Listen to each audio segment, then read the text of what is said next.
Кожного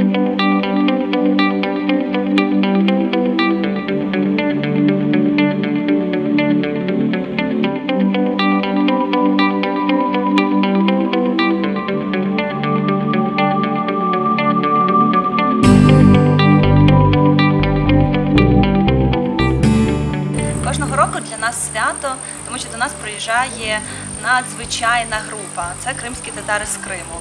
Надзвичайно багатогранні особистості, кожен з яких вміє, знає, цінує своє коріння.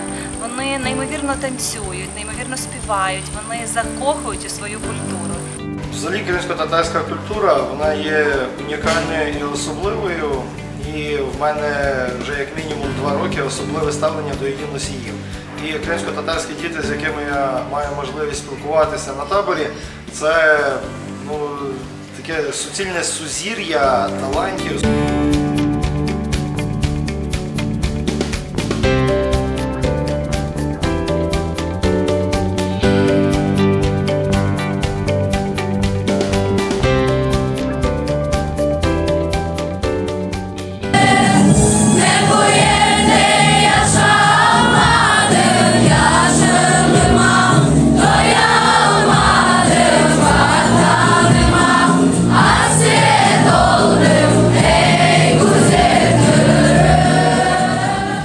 Я сдружилась с крымскими татарами, мне очень нравится их культура. Я теперь знаю, как выглядит их флаг, что вот это вот тамга.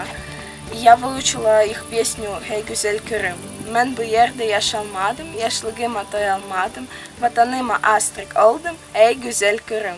Но благодаря этому лагерю я познакомилась с крымско-татарскими девочками и мальчиками, и они дали мне возможность вспомнить ту атмосферу, которую я видела давно.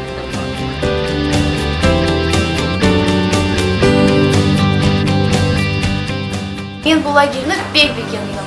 Мұнда тек келгенде Өлі Мирахыл олачағыны атты тасаввур етмедім. Мен бұл лагерьге бірінші келе келдім. Мен бек бекендім, насыл бұл халық біздің қаршылады.